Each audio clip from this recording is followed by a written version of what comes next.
Welcome to the SweatSimple Podcast. I'm Brooks, and I'm an online fitness, nutrition, and mindset coach who's here to help you learn how to eat and exercise for real life, not just those perfect moments. Because let's be real, there is a lot of conflicting information online, and it can be hard to know what's legit and who to trust. In every episode, I'll be sharing the science and psychology behind health, fitness, and long-lasting behavior change, but I'll also be sharing practical, real-life application because all of the best info in the world only matters if you can apply it to your real life. So grab a coffee, water, glass of wine, or lace up your walking shoes, and let's dive in.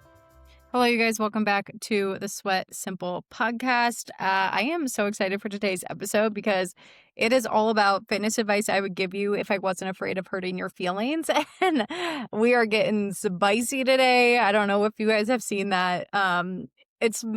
I feel like it's a trend on Instagram right now where it's like X advice I would give you if I wasn't afraid of hurting your feelings, or like things I would tell you if I wasn't afraid of hurting your feelings. So maybe if you're feeling a little sensitive, you're not in the mindset to hear that, maybe you're thinking about things in a way that's less effective. Maybe this isn't the episode for you. Press pause, come back to it later. But if you are ready for a little spice, you're ready to maybe feel a little called out, then this is going to be the episode for you. So first piece of advice that I would give you if I wasn't afraid of hurting your feelings, and I don't even know if this is like advice as so much as like things that I would tell you, I guess. But the first one is that the whole "it happened, I'm moving on" phrase isn't helpful.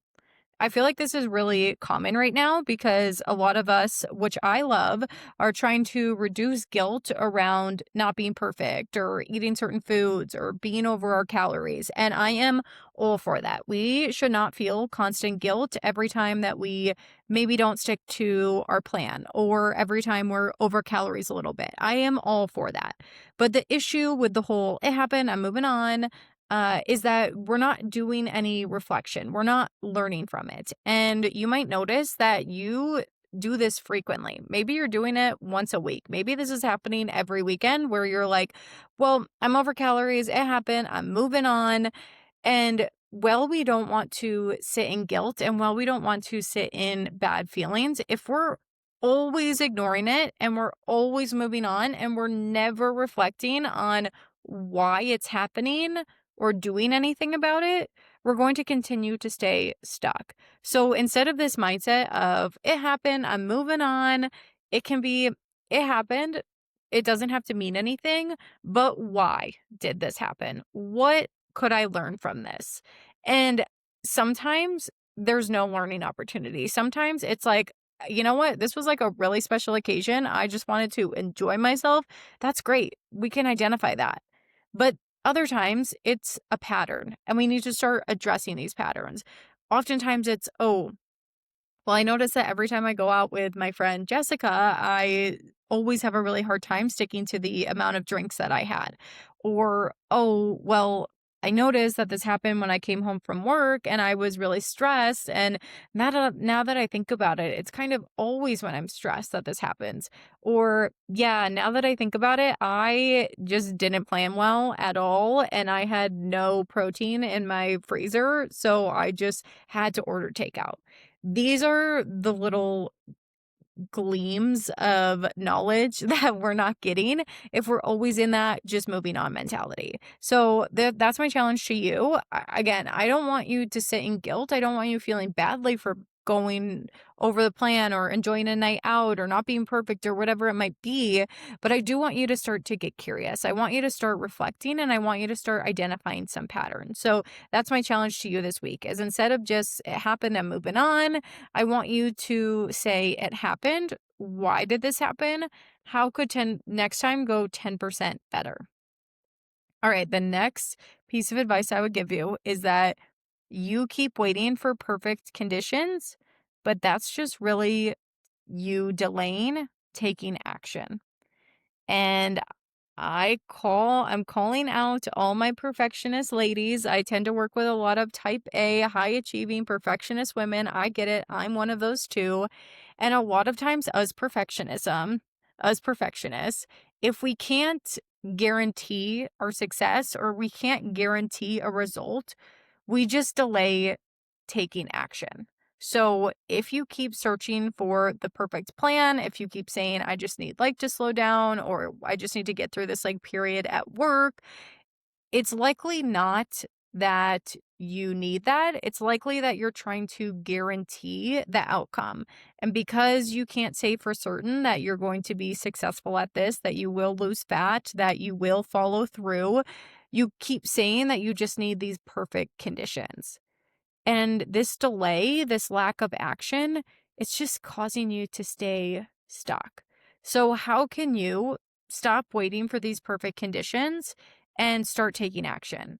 And yeah, we can never guarantee that you're going to see results. We can't necessarily guarantee that the route that you're going to take, the action that you're going to take is going to get you a result. But what I can guarantee is that you are going to move forward.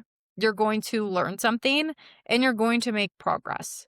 Whether if you're working with me and you can be more certain that you're going to make progress moving forward and it is more of a guarantee, or you're doing this on your own, you're trying a new approach and you would at least learn from it, I can guarantee that if you make moves, you're going to be further along than if you keep delaying taking action. So ditch the perfectionism, that perfect time, that chill time, that time when all the stars are aligned. It's not coming. It has not come yet. I want you to figure out how you can take action anyway, as opposed to just delaying that process longer and longer and longer. All right, next piece of advice. Passively tracking calories is not setting you up for long-term success. This is why you keep losing weight and then you keep gaining it back. We can't only be focused on hitting numbers. And there are two different ways I mean this. The first, when I talk about passively tracking, is you're just in your tracking app and you're not weighing any of your food and you're not really measuring anything and you're kind of just eyeballing things and you're well, I tracked this meal, so it counts. That's not giving you the education. That's not helping you learn about portion sizes. That's not helping you actually understand anything about what you're eating. And that's the main goal of tracking calories. It's just to get education. It's to start to understand portion sizes. It's to get more in tune with what are the sorts of foods that you can eat that are in line with your goals and will help you properly fuel your body.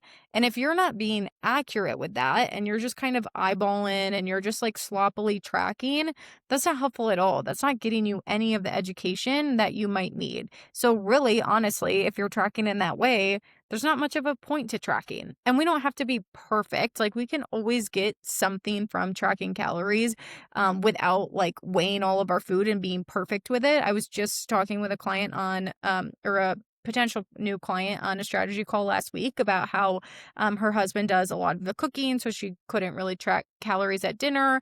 And we talked about how if she wanted to learn more about portion sizes, that wasn't necessary to track calories for every single meal, but she could track maybe if she wanted to for lunch to start getting some of that education. So it's not that we need to track calories perfectly for every single meal, but it's that we need to do it with intention when we are doing it. So we need to get that education. We need to make sure that we're getting accurate portion sizes. And the other way I mean it is if we're only tracking for the sake of tracking and we're not developing long-term eating skills with it. So if you are someone who loves to keep a streak, or you're someone who consistently says, well, I could never not track, or I like tracking, it just works really well for me, I could never not track, I want you to take a look at your relationship with tracking and what it's doing for you. Do you rely solely on tracking calories to know if you are quote unquote on track? Or do you feel like you have other skills that could also get you to that point? Do you know how to build a balanced plate? Do you know which foods keep you full and satisfied? Do you know when you're feeling full and how to stop eating at that point? Do you feel comfortable leaving food on your plate? If you answered no to most of those, you need to start developing some long-term eating skills along with tracking calories. So tracking calories is great. It can give us a lot of education, if we're doing it with intent and if we're also developing long-term eating skills along with it. Because tracking just to keep a streak, tracking just to say like we hit our numbers, that's not setting you up for long-term success. And that's why the second that you stop tracking, you feel like you have no idea how to eat and you might even start gaining the weight back. So if your end goal is weight maintenance and getting to a place where we don't need to be tracking forever, that's what I want for all of my clients, then we need to develop those long-term eating skills along with tracking calories. We can't only care about hitting numbers. All right, next piece of advice is that your relationship with the scale is going to make or break this process for you. And an analogy I like to give my one-on-one coaching clients is, say you are driving a car and the car is your fat loss journey in general. Your relationship with the scale is going to be a passenger in the car. You can either have a really quiet passenger who doesn't really say much and they make good conversation with you and they're just kind of like there for the ride and they're not really, adding or subtracting much to the journey. Or you could have a really loud passenger who is screaming at you and is really distracting when you're driving and constantly makes you question if you're going down the right road. And they want to play really annoying music that makes you feel like you can't focus on anything except for them. How do you want the scale to be in your relationship with the scale? Do you want it to be that quiet passenger that is just kind of along for the ride and you hardly notice it? Or do you want it to be that really loud passenger who feels like they are driving your entire journey and causing you to feel distracted the whole time? Because the truth, even though it might not feel like it right now, is that you do get to change. And you get to decide what kind of passenger your relationship with the scale is on your fat loss journey.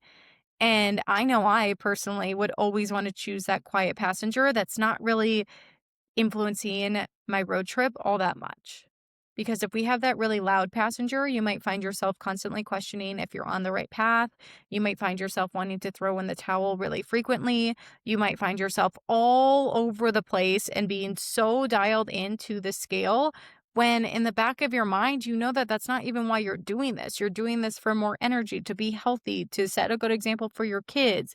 So how can we get that relationship with the scale to be a quiet passenger? Because that truly will make or break this process for you. It's either going to make it more enjoyable and that scale isn't going to mean very much and you're able to ride the ebbs and flows and just understand that this is what the scale is going to do, or it can make you want to rip your hair out. You can be thinking about the scale all the time. You can wake up frustrated. You can let it derail your entire day. Which one do you want it to be? Do you want it to be that quiet passenger or that loud passenger? And if you're like, well, the quiet passenger sounds really good, but Brooks, I have no idea how to do that. I don't know how to get there. Shoot me a DM. I would love to help. This is what I do with my one-on-one coaching clients, and I'd love to help you get there too, because we all deserve for our relationship with the scale to be a quiet passenger that's not really impacting us all that much. So my last piece of advice that I would give if I wasn't afraid of hurting your feelings is that some of you are doing the same thing, expecting different results. Some of you keep going back to WW, the restrictive diet, trying to rely on willpower, and then you're confused why every Friday, every new month, you feel like you're starting over. And my question is just, how long are you going to go back to those old methods before you realize that that strategy isn't working? We can't keep repeating the same thing over and over, expecting different results. And I always love when people say, like, well, it worked for me before. And it's like, well, if it worked, why are we doing it again? Because ideally, if something quote unquote works, it's that we're maintaining our results forever. It is very normal, even when you're focused on like long-term behavior change in order to lose fat, like I do with my one-on-one coaching clients. It is normal to have periods of time where you revert back to old behaviors, or you go through a period of maintaining your weight as opposed to losing, or maybe you even like regain a couple pounds. That is normal. I want to normalize that. What's not normal is what's common but shouldn't be normal is these drastic drops and dips in weight. So I'm talking like you lose 20 pounds, you gain 10 back. You lose 20 pounds, you gain 30 back. That is what we don't want. That shows that the methods that you're choosing aren't sustainable. That shows that you're not focusing on building a lifestyle and that long-term behavior change. That shows that it is probably just a quick fix and it's not something that you've yet learned how to maintain long-term. And I'm not saying that that can never happen for you. That is absolutely very possible for you. Most of the women that come to work with me, and myself included, are ex-yo-yo dieters who are deep in that cycle right now. So it is so possible to get out of it, but you get out of it with a different approach. You don't get out of it by going back to that same thing that you've tried over and over and over again, expecting the results to be different. So all of the advice I would give you if I wasn't afraid of hurting your feelings: 1, it happened, I'm moving on. It's just not helpful. We can't do that anymore. We need to do some reflection. 2, waiting for those perfect conditions is just you delaying taking action. 3, passively tracking, whether it's not tracking accurately or whether it's tracking without developing long-term eating skills, that is not setting you up for long-term fat loss. Your relationship with the scale will make or break this process for you. And you can't keep doing the same thing expecting different results. That is all I've got for you guys. If you want help getting out of that yo-yo diet cycle and into something that is going to be sustainable long-term, apply for coaching. I would love to work with you one-on-one. Don't forget though, I choose one person every single month to win a free personalized fat loss blueprint with me. If you share this to your stories, if you leave a review for my podcast, that is how you are eligible to win. So I would love for you guys to share this so I can help more people, get more people listening to the podcast.